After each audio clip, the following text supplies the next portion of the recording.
My lawyer whispered something to the judge. Just 8 words. 8 simple words about liabilities and sole responsibility.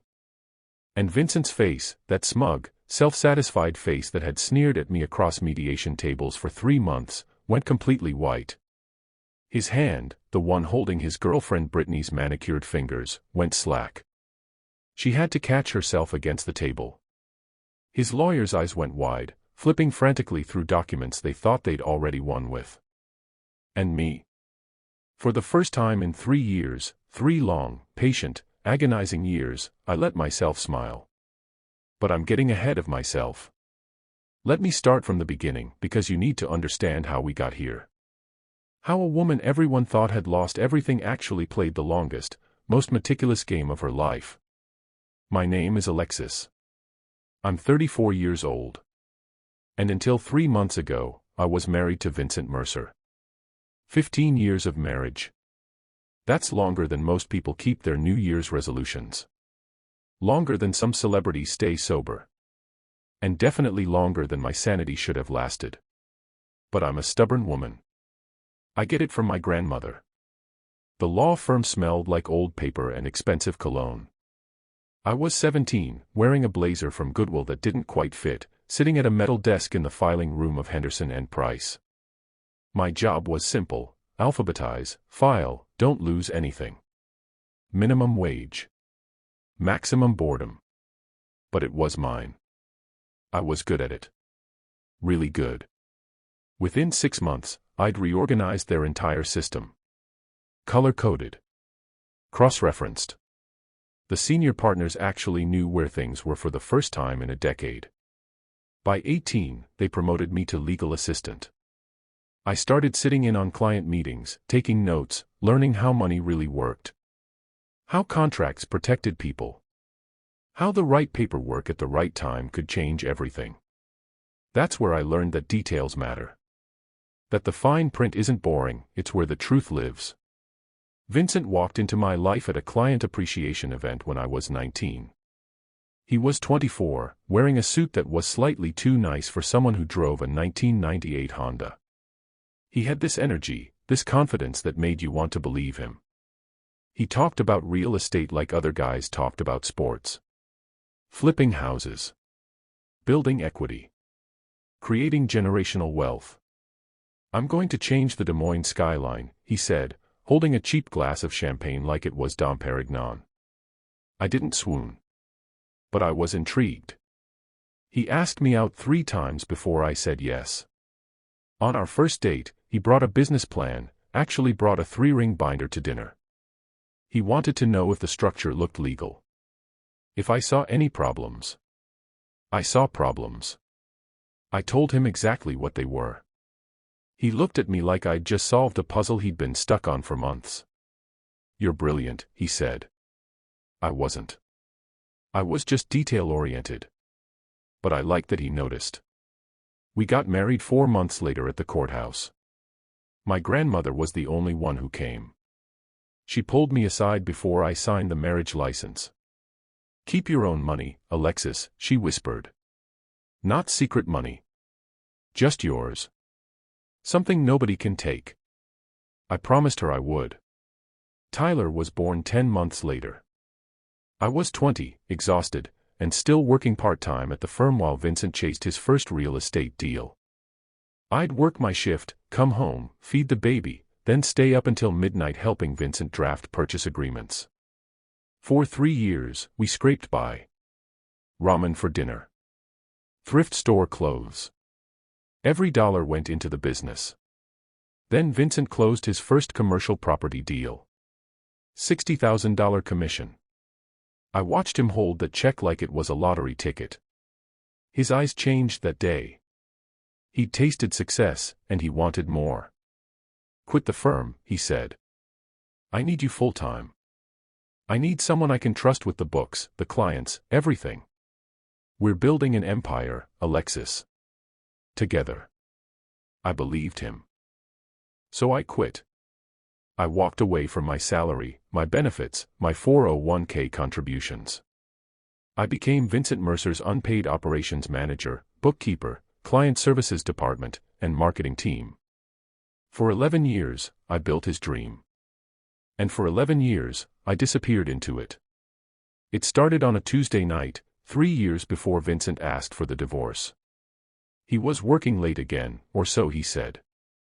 I was at the kitchen table, reconciling the business accounts like I did every month. Numbers were my language. I spoke it fluently. That's when I saw it. A transfer I didn't recognize. $18,000 to an account I'd never seen before. Then another. Then another pattern I couldn't explain. I dug deeper. By 3 in the morning, I was surrounded by printouts, my laptop screen glowing in the dark kitchen. What I found made my hands shake. Our house, the beautiful 4-bedroom with the sage green shutters that everyone complimented, had 3 mortgages on it. 3. The original loan of $400,000. A second mortgage of $350,000 taken out 4 years ago. A third mortgage of another $350,000 taken out 2 years ago. Total owed, $1.1 million. Actual value of the house, maybe $850,000. We were underwater by $250,000 on a home I thought we owned outright. The business was worse. Lines of credit maxed out at $200,000. Back taxes owed of $85,000. Vendor debts of $120,000. Equipment loans of $75,000. Vincent's thriving real estate company was drowning in nearly $500,000 of debt. Even the cars weren't real. All 3 were leased with balloon payments coming due. We didn't own anything. We just had very expensive monthly obligations. I sat there in the dark, doing the math over and over, hoping I'd made a mistake. Total debt, approximately $1.9 million. Total actual assets, maybe $1.6 million. We were $300,000 in the hole.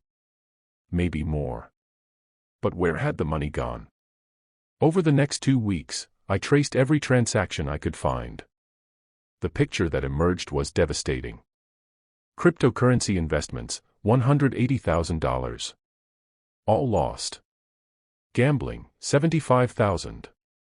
Gone. An apartment I didn't know about, rented for a woman I didn't know about, $60,000 in rent and furnishings over 2 years.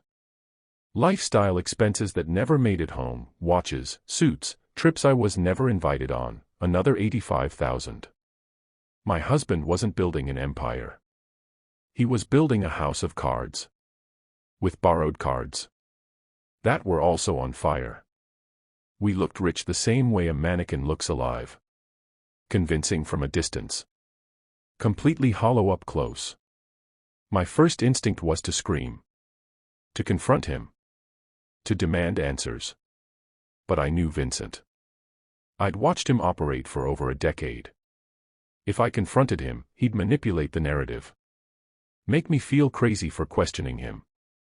He'd probably find a way to blame me for not understanding business. And worse, if he knew I knew, he might try to take control of my separate money too.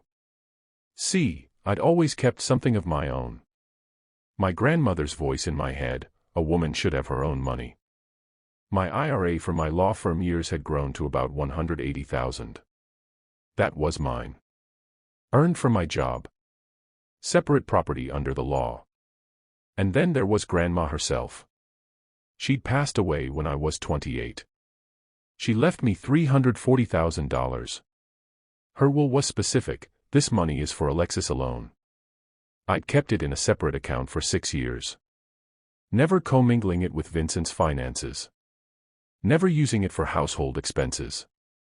My grandmother kept her own account for 50 years. Not secret money, she'd always say. Just mine. Smartest woman I ever knew. I had roughly $520,000 that was completely, legally, separately mine. So I didn't confront Vincent. I protected myself. The next morning, I called my Uncle Frank. He'd been an accountant for 40 years before retiring to Arizona. He was the only person I trusted with numbers as much as I trusted myself.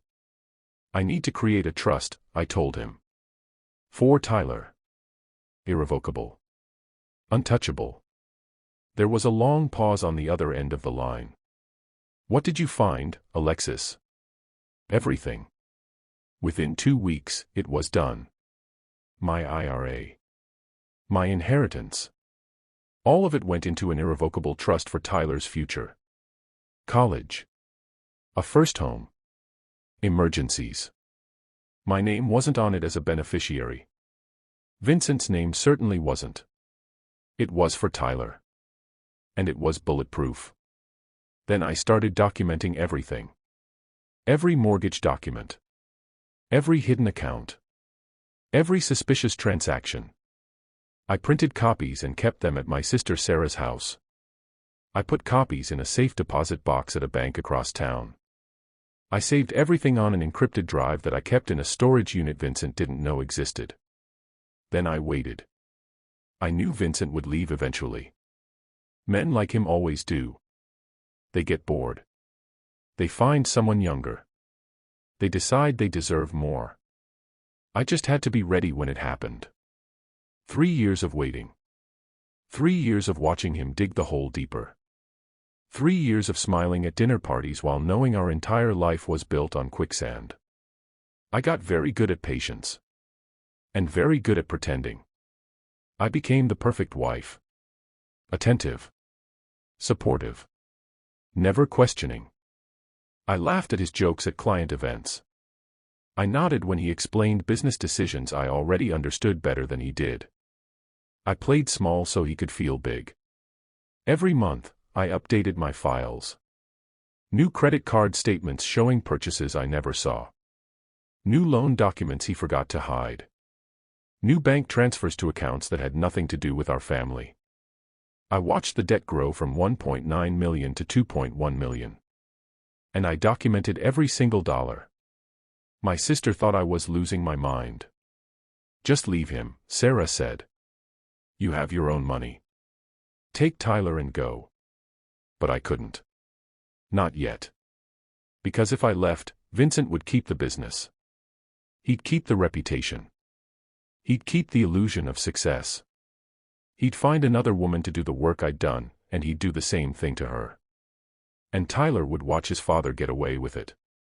Would learn that this is how you treat the people who build your dreams for you. No. I wasn't leaving. I was waiting for Vincent to throw me away. Because when he did, when he demanded everything, thinking he was taking assets, he'd actually be demanding all the debt he'd hidden. And I'd let him have it. Vincent came home on a Tuesday evening 3 months ago. I was making his favorite pot roast, because even after everything, I still played the part. He sat down at the kitchen table with a manila folder. "I want a divorce," he said. No preamble. No emotion. Just business. "I want the house, the cars, the business. Everything. You can keep Tyler. Keep Tyler." Like our 15-year-old son was a leftover side dish. I just stared at him, letting the shock register on my face. It wasn't hard to fake, even though I'd known this was coming. Hearing it out loud still felt like a slap. "Why?" I whispered.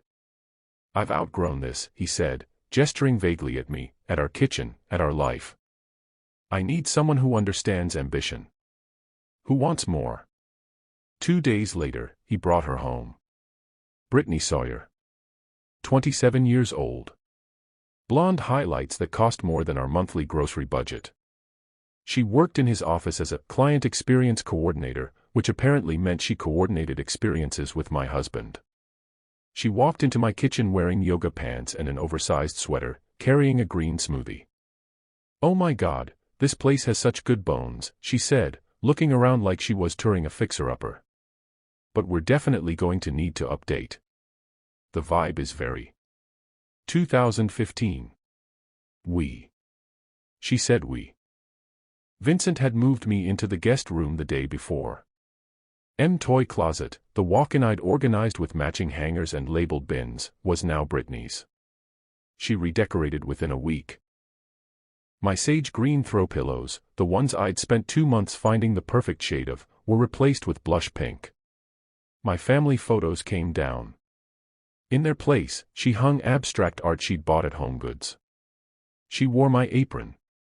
My grandmother's apron with the little strawberries embroidered on the pocket. She wore it while making smoothies in my blender, humming along to a playlist called Boss Babe Energy. Vincent watched her like she was the most fascinating thing he'd ever seen. At dinner at my table, cooked in my kitchen, they sat on the same side of the table, leaving me alone on the other side like a guest who'd overstayed her welcome. Tyler barely spoke. He pushed his food around his plate, looking between his father and this woman who'd invaded our home. "This is Brittany," Vincent said, like Tyler hadn't already met her 3 times. "She's going to be around a lot. I want you to make her feel welcome." Tyler looked at me. I gave him the smallest nod. "Sure, Dad," he said quietly. That night, I heard them laughing in what used to be our bedroom. I sat in the guest room, surrounded by boxes I'd packed with my remaining belongings, and I didn't cry. I updated my files instead. New evidence: cohabitation during marriage. Adultery. Moving girlfriend into marital home before divorce finalized. Vincent was building my case for me. All I had to do was wait.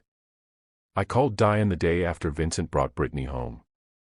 Diane Holloway had been my best friend since high school, 20 years of friendship, through bad boyfriends and worse haircuts, through Tyler's birth and my grandmother's funeral. If anyone would understand, it was Diane. He brought her to the house. Diane said, her voice dripping with outrage. "Alexis, that's insane. You need to fight this." "I don't have the energy," I said, making my voice small and defeated. "I just want it to be over." "You can't just give up," she insisted. "That business is half yours. That house is half yours." "I know," I whispered. "But I can't afford a long legal battle. Vincent has Harold Whitfield. I have nobody." "You have me," Diane said. "I'm here for whatever you need." Over the next few weeks, Diane became my constant support system. She'd come over with wine and tissues. She'd let me cry on her shoulder. She'd tell me I deserved better, that Vincent was making a huge mistake. But something felt off. Little things at first. I mentioned to Diane on a Wednesday that I was thinking about fighting for the lake house, a small cabin Vincent's parents had deeded to us 5 years ago. On Thursday, Vincent casually mentioned, "Don't even think about going after the cabin. It's in my parents' name anyway. You'd lose." Except it wasn't in his parents' name. I'd filed the deed transfer myself. It was in both our names, free and clear. Vincent shouldn't have known I was even thinking about it. Then I told Diane I was looking at apartments in the Beaverdale neighborhood, good schools for Tyler, affordable rent. The next day, Vincent made a comment at breakfast. "Beaverdale's too expensive for you. You should look at something more realistic." That's when I knew. I tested it. I told Diane I'd hired a private investigator to look into Vincent's finances. I hadn't. But I wanted to see what would happen. 2 days later, Vincent's lawyer sent my lawyer a threatening letter about harassment and invasion of privacy, warning me against any extralegal investigation tactics. Diane was feeding Vincent everything I told her. 20 years of friendship, and she'd sold me out. I thought back over the years, how Diane always lit up when Vincent walked into a room. How she'd compliment him just a little too enthusiastically. How she'd laugh at his jokes a little too hard. How she always asked about him first whenever we talked. She'd been carrying a torch for my husband for 2 decades. And Vincent, because he collected admirers like trophies, knew exactly how to use it. He probably made her feel special. Important. Different from other women. He probably implied they might get together after the divorce. Gave her just enough hope to keep her loyal. My best friend was his spy. I could have confronted her. Could have screamed and cried and ended the friendship dramatically. But I didn't. Because if Diane was feeding Vincent information, that meant I could feed Vincent exactly what I wanted him to believe. So I kept calling her. Kept crying on her shoulder. Kept playing the broken, defeated wife who didn't know what she was doing. And I started lying. I told Diane I'd given up on fighting for anything. That I just wanted $50,000 and a clean break. I told her I'd hired a mediator who agreed Vincent deserved everything because he'd built the business. I told her I was seeing a therapist who said I had learned helplessness and needed to work on my self-worth before I could handle a divorce. Every word was a lie. Every word went straight to Vincent. And every word made him more confident. More careless. More certain that I was too broken to fight back. He stopped being careful with financial documents. Stopped hiding his spending. Stopped worrying about what I might find. Because Diane told him I wasn't looking. Meanwhile, I documented everything. The mistress wasn't just my enemy. She was evidence. And my best friend wasn't just a traitor. She was a weapon I'd learned to aim. Before we continue, I just want to say something real quick.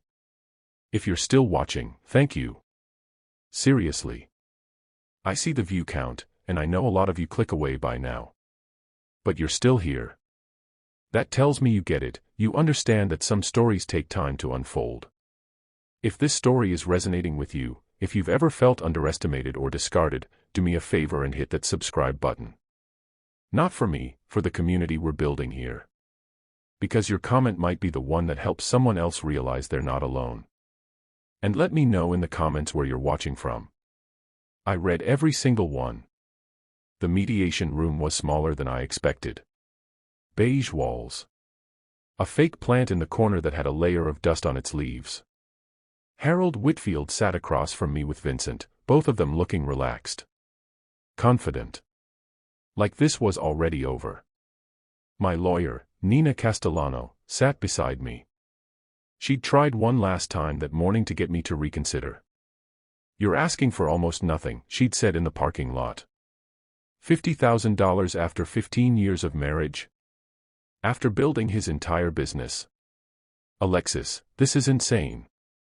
Trust me, I'd whispered. Now, sitting across from Vincent, I let my shoulders slump. I wore no makeup. An old cardigan. I'd made myself look as small and defeated as possible. The mediator, a tired-looking woman named Barbara, opened her folder. Mrs. Mercer, let's start with what you're asking for. I took a shaky breath, right on cue. I just want this to be over, I said, my voice barely above a whisper. I can't do this anymore. The fighting, the lawyers, all of it. I just want peace. Vincent shifted in his seat. I could see him trying not to smile. I'm asking for $50,000, I continued. That's it. He can keep the house, the business, the cars. Everything. I just need enough to get an apartment for me and Tyler and start over. Harold Whitfield's eyebrows shot up. Even he seemed surprised. 50,000. Barbara repeated. Mrs. Mercer, you're entitled to significantly more than. I don't care about entitlement, I interrupted, letting my voice crack. I just want my son to have stability. I want